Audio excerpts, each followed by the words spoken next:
El libertino. Una mujer nunca se siente suficientemente deseada y apreciada. Quiere atención, pero demasiado a menudo el hombre es distraído e insensible. El libertino es una de las grandes figuras de la fantasía femenina. Cuando desea a una mujer, por breve que pueda ser ese momento, irá hasta el fin del mundo por ella.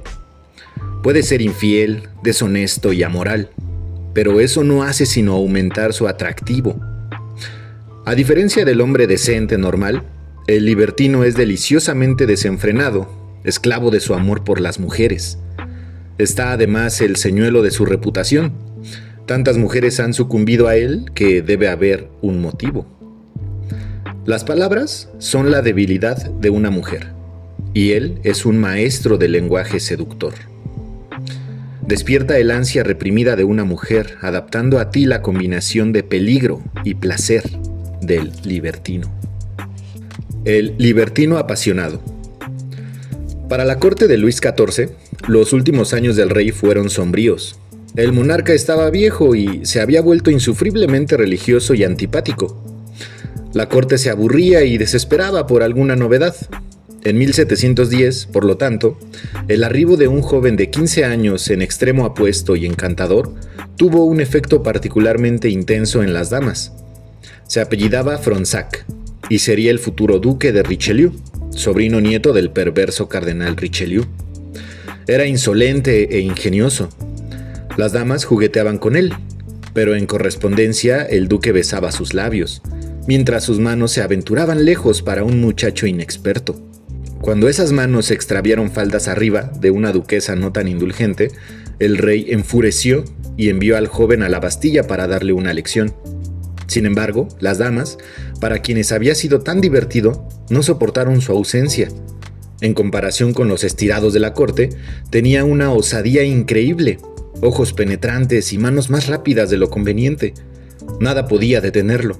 Su novedad fue irresistible. Las damas de la corte imploraron y su estancia en la Bastilla se interrumpió. Años después, la joven Mademoiselle de Valois paseaba en un parque de París con su dama de compañía, una anciana que jamás se apartaba de ella. Su padre, el duque de Orleans, había resuelto proteger a la menor de sus hijas contra los seductores de la corte hasta que ella pudiera casarse. Así que le había asignado esa dama de compañía, mujer de impecable virtud y amargura. En aquel parque, sin embargo, Mademoiselle de Valois vio que un joven la miraba y prendía fuego a su corazón. Él pasó de largo, pero su mirada fue clara e intensa. La dama de compañía le dijo quién era: el infame duque de Richelieu, blasfemo, enamoradizo y seductor, alguien a quien evitar a toda costa. Días más tarde, la dama condujo a Mademoiselle de Valois a otro parque, y he aquí que Richelieu volvió a cruzarse en su camino. Esta vez iba disfrazado de mendigo, pero su modo de mirar era inconfundible. Mademoiselle de Valois le devolvió la mirada, al menos algo interesante en su vida monótona. Dada la severidad de su padre, ningún hombre se había atrevido a acercársele. Y ahora ese cortesano famoso la perseguía, a ella en lugar de cualquier otra dama de la corte. ¡Qué emoción! Él le haría llegar pronto, a escondidas, hermosos mensajes en los que expresaba su incontrolable deseo por ella. Mademoiselle de Valois respondía tímidamente, pero en poco tiempo esos mensajes eran lo único por lo que vivía. En uno de ellos, el duque le prometió disponerlo todo si ella pasaba una noche con él. Creyendo imposible esto, a ella no le importó seguirle el juego y aceptar su atrevida propuesta.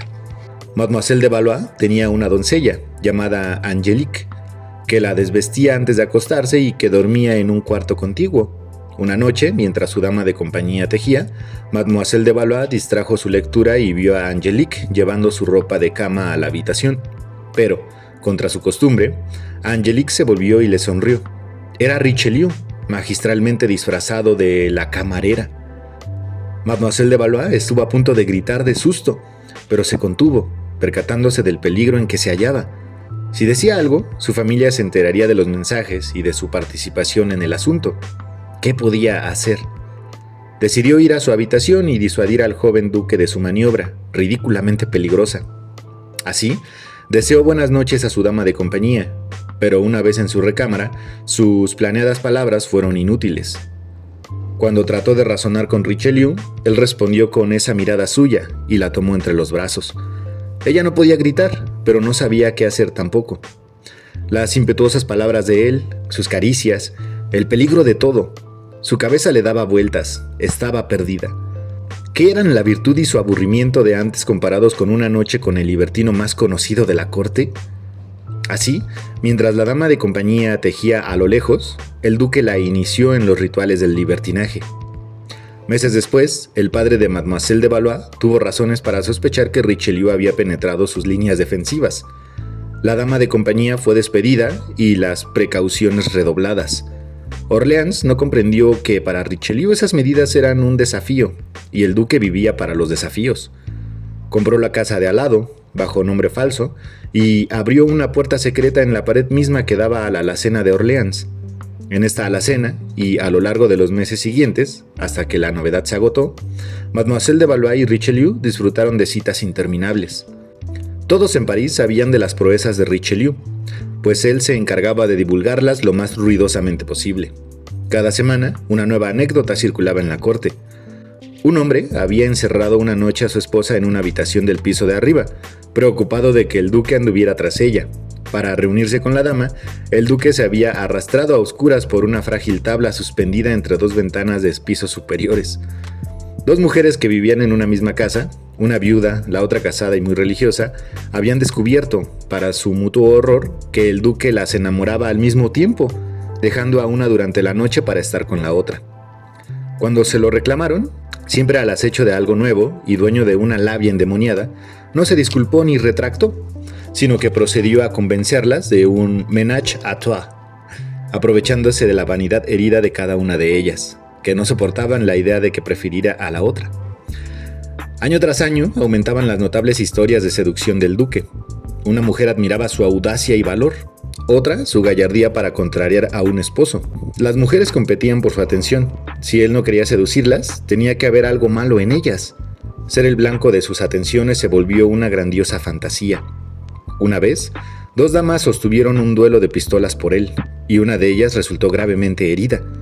La duquesa de Orleans, su más implacable enemiga, escribió: «Si creyera en la brujería, pensaría que el duque posee un secreto sobrenatural, pues nunca he conocido una mujer que le haya opuesto la menor resistencia». En la seducción suele presentarse un dilema. Para seducir es necesario planear y calcular. Pero si la víctima sospecha de motivos ocultos en la otra parte, se pondrá a la defensiva. No obstante, si el seductor parece imponerse, inspirará miedo en lugar de deseo. El libertino apasionado resuelve este dilema de forma muy astuta. Por supuesto que debe calcular y planear. Debe hallar la manera de eludir al marido celoso o al obstáculo de que se trate. Esta es una labor agotadora. Pero, por naturaleza, el libertino apasionado también tiene la ventaja de una libido incontrolable. Cuando persigue a una mujer, realmente arde en deseos por ella. La víctima lo siente y hierve a su vez, aún a pesar de sí misma. ¿Cómo podría imaginar que él es un seductor desalmado que la abandonará, siendo que ha afrontado tan fervientemente todos los peligros y obstáculos para conseguirla? Y aun si ella está al tanto de su pasado deshonroso, de su amoralidad incorregible, eso no importa, porque también conoce su debilidad. Él no puede controlarse, más aún es esclavo de todas las mujeres. Por consiguiente, no inspira temor. El libertino apasionado nos da una lección simple. El deseo intenso ejerce un poder perturbador en una mujer, como el de la presencia física de la sirena en un hombre. Una mujer suele estar a la defensiva y puede percibir falta de sinceridad o cálculo, pero si se siente consumida por tus atenciones y está segura de que harás cualquier cosa por ella, no verá en ti nada más, o encontrará la manera de perdonar tus indiscreciones. Esta es la excusa perfecta para un seductor. La clave es no exhibir el menor titubeo, dejar toda inhibición, soltarte, demostrar que no te es posible controlarte y que, en esencia, eres débil. No te preocupes de inspirar desconfianza. En tanto seas esclavo de sus encantos, ella no pensará en lo que viene después. El libertino demoníaco. A principios de la década de 1880, algunos miembros de la alta sociedad romana comenzaron a hablar de un joven periodista de reciente aparición, un tal Gabriel d'Annunzio. Esto era de suyo extraño, porque la realeza italiana despreciaba enormemente a todo aquel que no pertenecía a su círculo, y un reportero de sociales era casi tan vulgar como indigno. Los hombres de alta cuna, en efecto, le prestaban poca atención. D'Annunzio no tenía dinero y apenas unas cuantas relaciones, pues procedía de un ambiente de estricta clase media. Además, para ellos era soberanamente feo, bajo, fornido, de tez oscura y picada y ojos saltones. Los hombres lo juzgaban tan poco atractivo que le permitían de buena gana circular entre sus esposas e hijas, seguros de que sus mujeres estaban a salvo con ese adefesio y felices de poder librarse de tal cazador de chismes. No eran los hombres quienes hablaban de Annunzio, eran sus esposas. Presentadas a D'Annunzio por sus maridos, aquellas duquesas y marquesas terminaron invitando a ese hombre de apariencia extraña.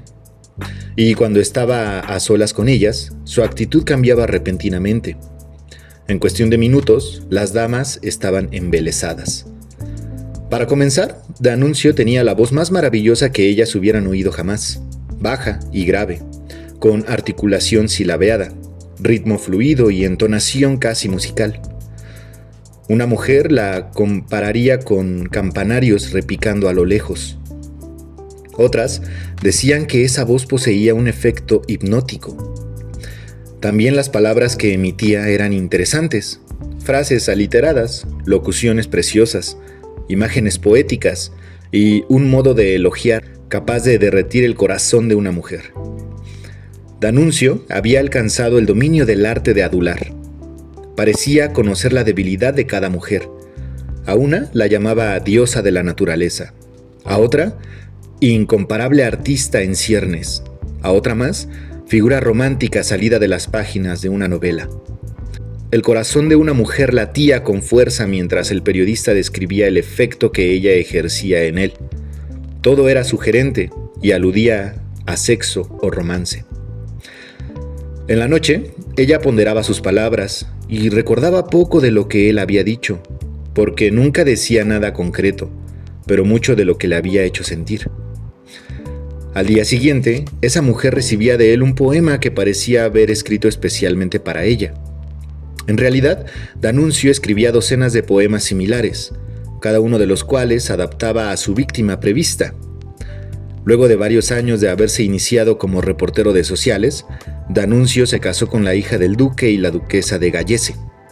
Poco después, con el firme apoyo de damas de sociedad, empezó a publicar novelas y libros de poesía. La cantidad de sus conquistas era notable, pero la calidad también. No solo marquesas caían a sus pies, sino, asimismo, grandes artistas como la actriz Eleonora Duse, quien lo ayudó a convertirse en respetado dramaturgo y celebridad literaria. La bailarina Isadora Duncan, otra mujer que acabó cayendo bajo su hechizo, explicaría su magia. Gabriel D'Annunzio es quizá el mejor amante de nuestro tiempo, y esto pese a que sea de baja estatura, calvo y feo, excepto cuando la cara se le ilumina de entusiasmo. Sin embargo, cuando se dirige a una mujer que es de su gusto, su rostro se transfigura y él se convierte de súbito en Apolo. Su efecto en las mujeres es sorprendente. La dama que lo escucha siente de pronto que su espíritu mismo y su ser se elevan.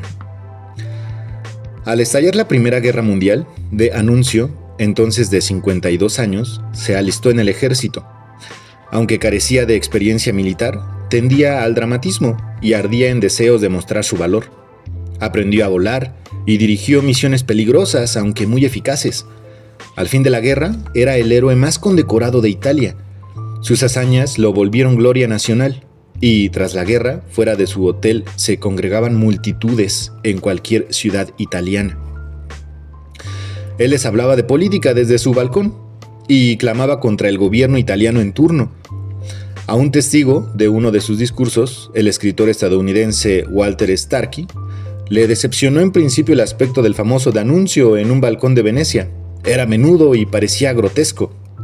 Sin embargo, poco a poco comencé a caer bajo la fascinación de su voz, que penetraba en mi conciencia.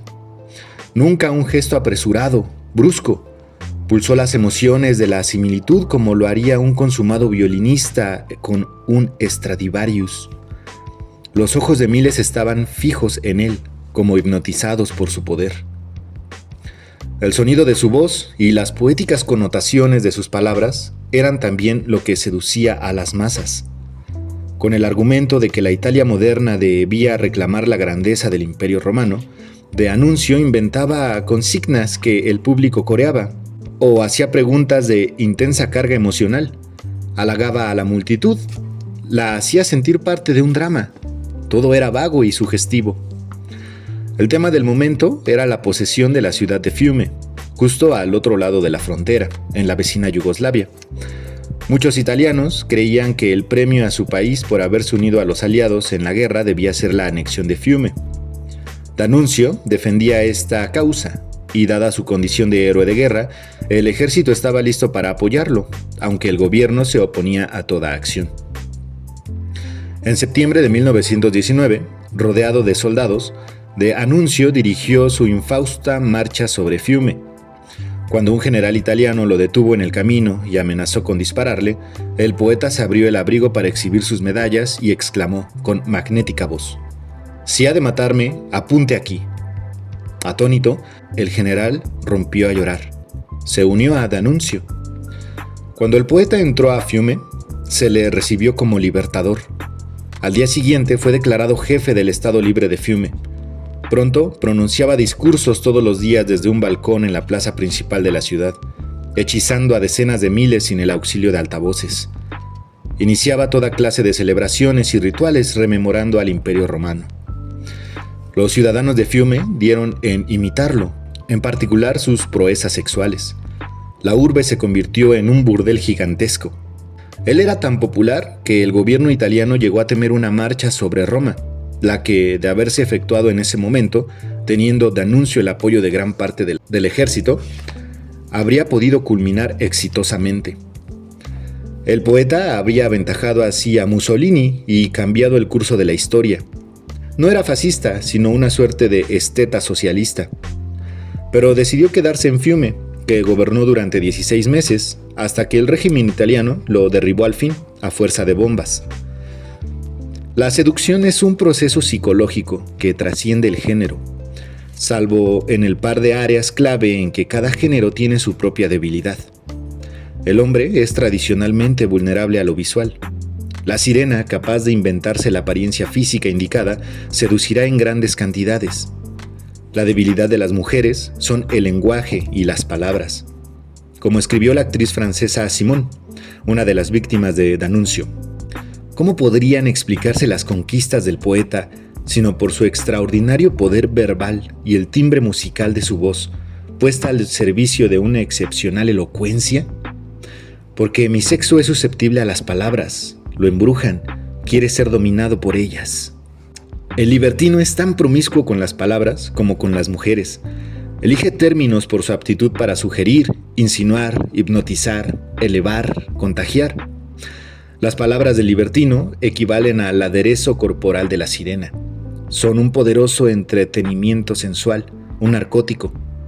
El libertino usa demoníacamente el lenguaje porque no lo concibe para comunicar o transmitir información, sino para persuadir, halagar y causar confusión emocional, tal como la serpiente en el jardín del Edén se sirvió de palabras para hacer caer a Eva en tentación.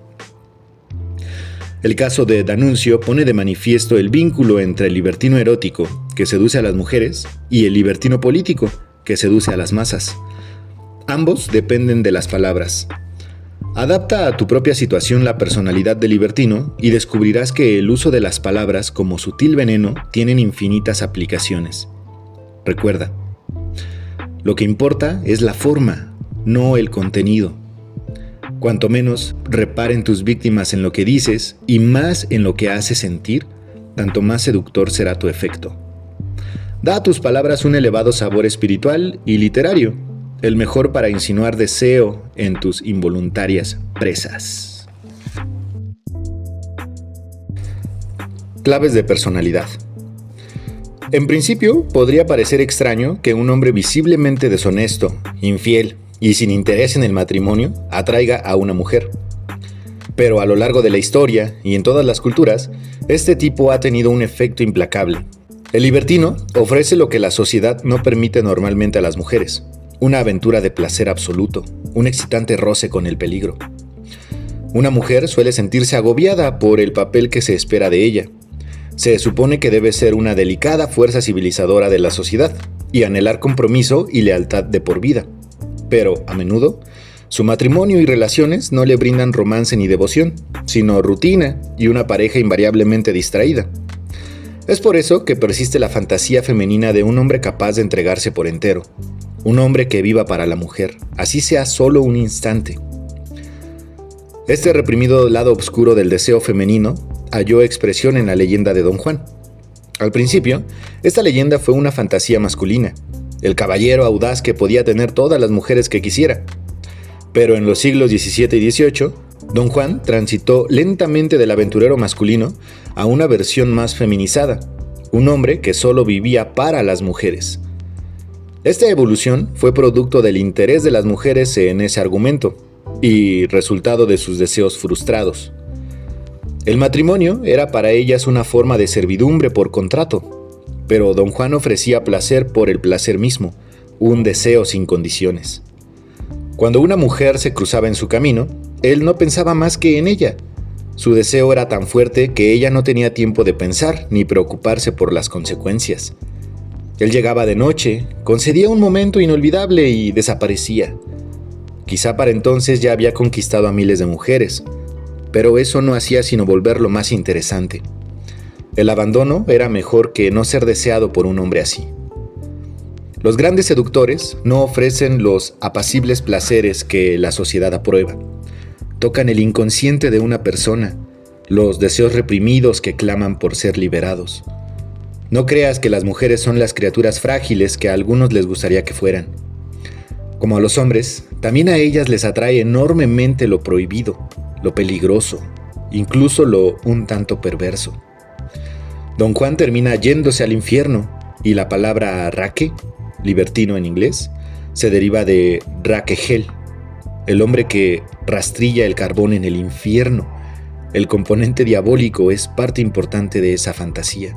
Recuerda siempre, para actuar como libertino, debes transmitir una sensación de oscuridad y riesgo, con objeto de sugerir a tu víctima que participa de algo raro y estremecedor. Una oportunidad para satisfacer sus propios deseos lascivos. Para actuar como libertino, el requisito más obvio es la capacidad de soltarte, de atraer a una mujer al periodo puramente sexual, en que pasado y futuro pierden sentido. Debes poder abandonarte al momento. Cuando el libertino Valmont, basado en el duque de Richelieu en la novela epistolar de Laclos del siglo XVIII, Las amistades peligrosas, escribe cartas evidentemente calculadas para tener cierto efecto en su víctima selecta, Madame de Tourvel. Ella adivina a todas luces sus intenciones, pero cuando esas cartas la hacen arder de pasión, empieza a ceder. Un beneficio adicional de esta cualidad es que te hace parecer incapaz de controlarte, muestra de debilidad que agrada a una mujer. Al abandonarte a la seducida, la haces creer que solo existes para ella, sensación que refleja una verdad, por temporal que sea. La mayoría de las centenas de mujeres de Pablo Picasso, consumado libertino, sedujo al paso de los años, tuvieron la sensación de ser las únicas que él en verdad amaba. Al libertino jamás le preocupa que una mujer se le resista, ni, en realidad, ningún otro obstáculo en su camino, un marido, una barrera física. La resistencia no hace otra cosa que espolear su deseo, incitarlo aún más. Cuando Picasso seducía a François Guillot, le rogó que se resistiera. Necesitaba resistencia para incrementar la emoción. En todo caso, un obstáculo en tu camino te brinda la oportunidad de demostrar tu valía, tanto como la creatividad que pones en las cosas del amor. En la novela japonesa del siglo XI, La historia de Genji, de la dama de la corte Murasaki Shikibu, al libertino príncipe Niou no le inquieta la repentina desaparición de Ukufune, la mujer que ama. Ella ha huido porque, aunque interesada en el príncipe, está enamorada de otro hombre. Sin embargo, su ausencia permite a Niou hacer hasta lo indecible por encontrarla. Su súbita aparición para arrebatarla hacia una casa en lo hondo del bosque y el valor que muestra al hacerlo la apabullaban. Recuerda, si no enfrentas resistencia y obstáculos, debes crearlos. La seducción no puede avanzar sin ellos. El libertino es una personalidad extrema, descarado, sarcástico e ingenioso. Lo que piensen los demás no le importa. Paradójicamente, esto no hace sino volverlo más seductor.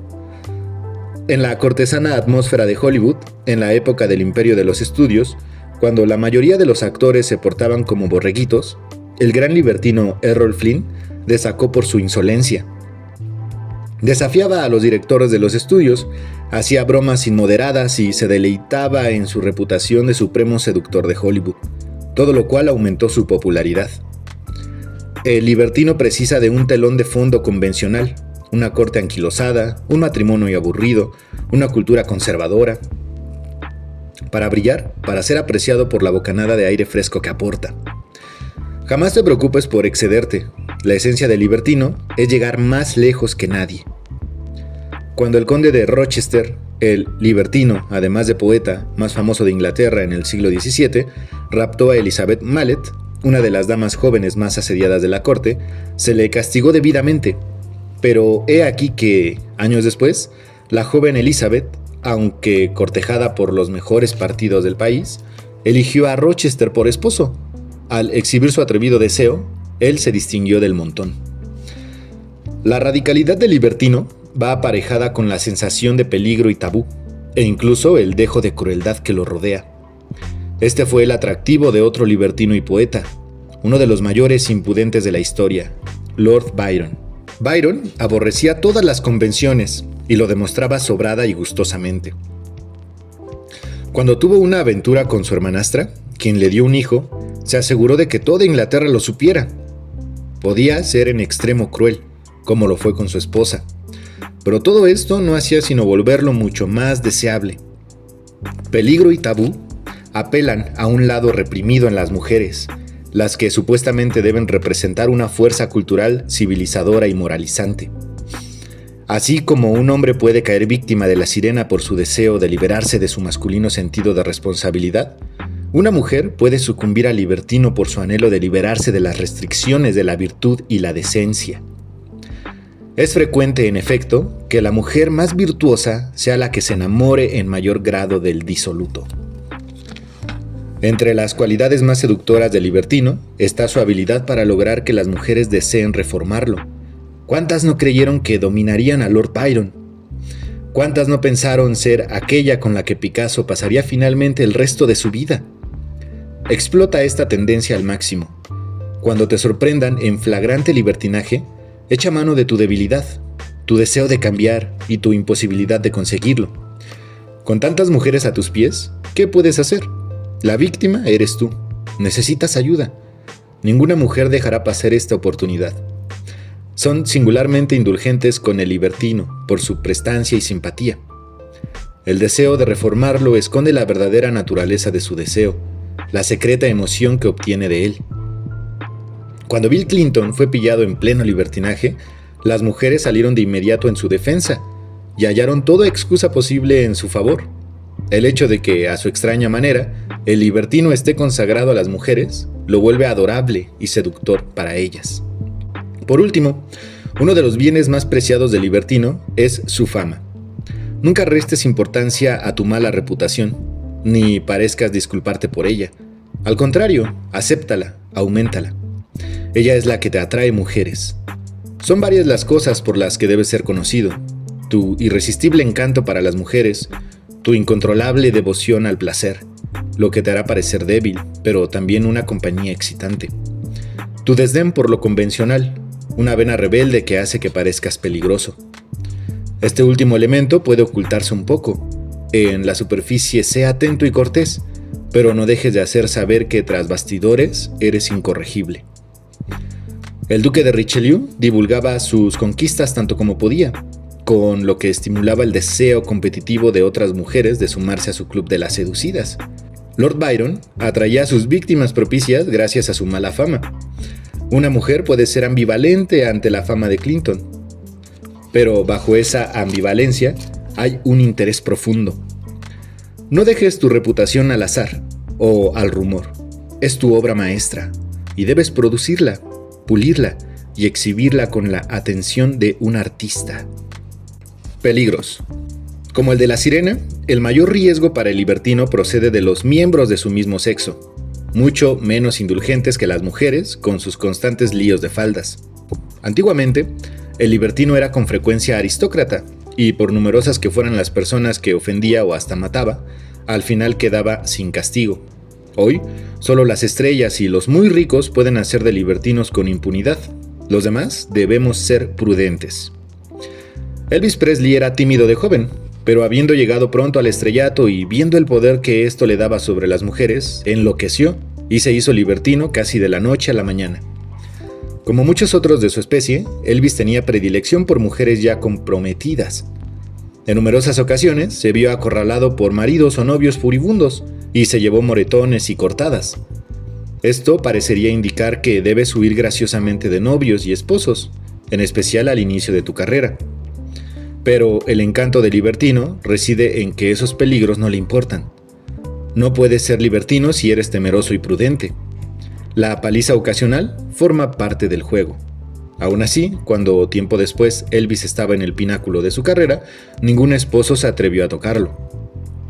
El mayor peligro para el libertino no proviene del esposo ofendido en extremo, sino de los hombres inseguros que se sienten amenazados por la figura del Don Juan. Aunque no lo admitan, ellos envidian la vida del placer del libertino, y, como todo envidioso, atacarán en forma encubierta, a menudo disfrazando de moral sus asedios. El libertino puede ver en peligro su carrera por culpa de tales hombres, o de la ocasional mujer igualmente insegura, a quien le duele que aquel no la desee. Es poco lo que él puede hacer para evitar la envidia. Si todos fueran tan afortunados seductores, la sociedad no funcionaría. Así que acepta la envidia como prenda de honor. Pero no seas ingenuo, sé astuto. Cuando un moralista te ataque, no te dejes engañar por su cruzada. Lo mueve la envidia pura y simple. Podrías neutralizarlo mostrándote menos libertino, pidiendo perdón, asegurando que ya te reformaste. Pero esto dañará tu reputación, pues te hará parecer un disoluto menos adorable. A la larga, lo mejor es sufrir los ataques con dignidad y seguir adelante. La seducción es la fuente de tu poder, y siempre podrás contar con la infinita indulgencia de las mujeres.